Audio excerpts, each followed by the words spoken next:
Hi,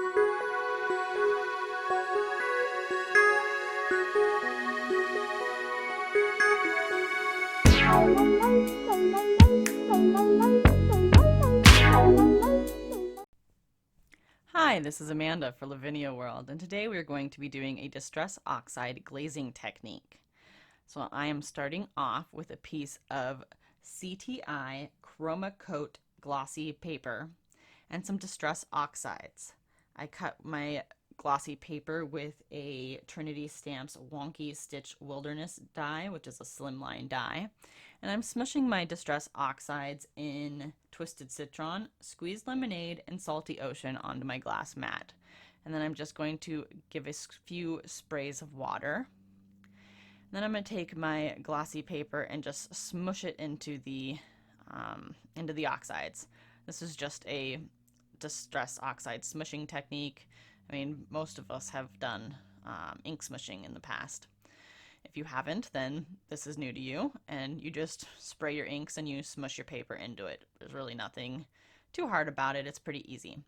So once I'm happy with the first layer, I'm going to heat set that and dry my inks. This is just building up layers. If you dry in between, you're less likely to get mud.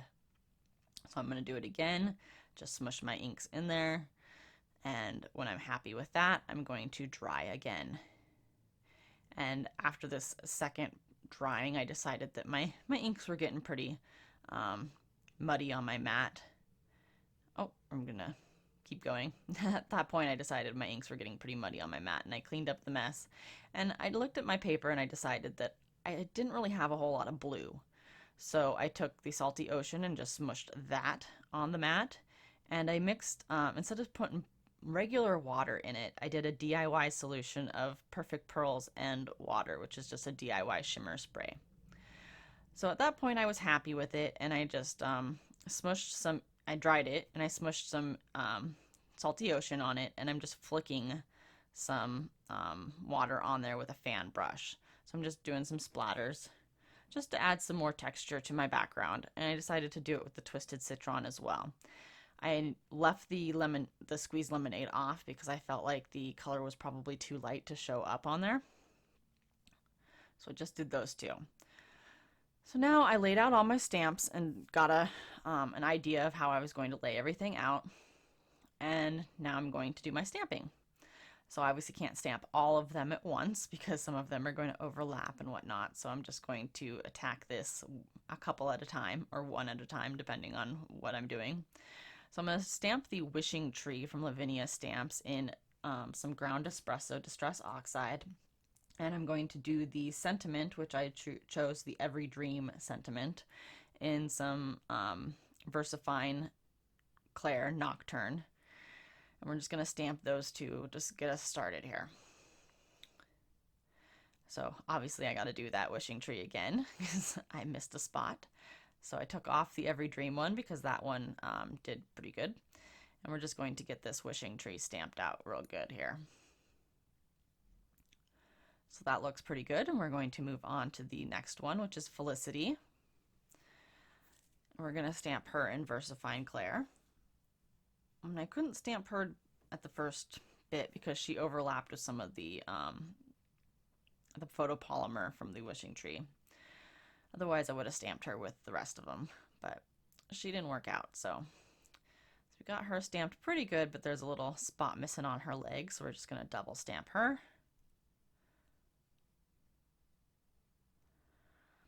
And then I'm going to come in with the miniature star group. And I'm going to use some Brilliance white pigment ink for that.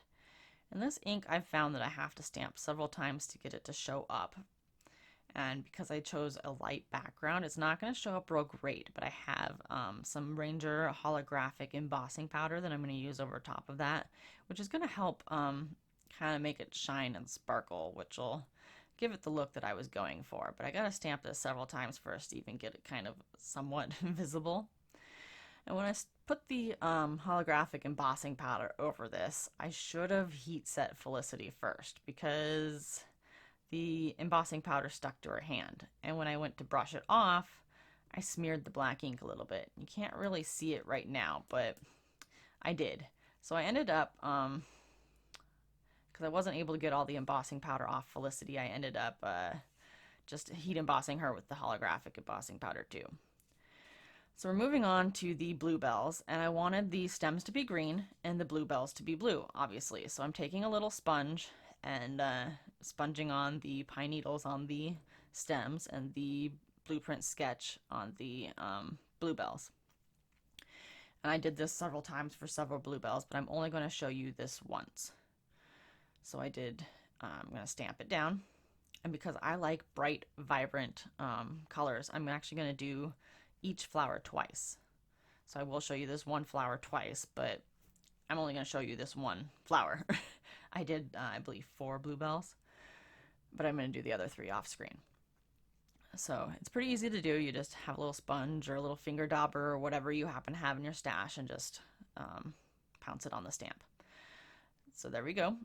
That's those 4 bluebells. Now, the main part of this technique, after you get done with your background, you take a little bit of this Distress micro glaze onto a mini ink blending tool, and you only need a little bit. You don't need a bunch.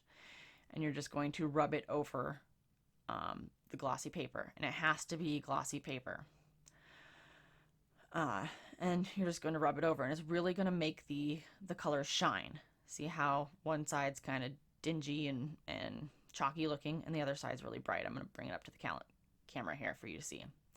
So see how that side's bright and this side's kind of dingy. I mean, it's still got the glossy of the cardstock, but it's very chalky looking. So I only showed you half because it's a pretty easy technique. I did the rest of it off camera. And then once you get done, you take a cloth and you wipe it, you buff off the excess of that glaze. And as you can see, because I had the glittery holographic embossing powder, that glaze kind of got in between the embossing powder, but you can just wipe that off too, because Felicity looked pretty bad there for a minute, as you could see, but it just buffs off the embossing powder too. It's not a big deal.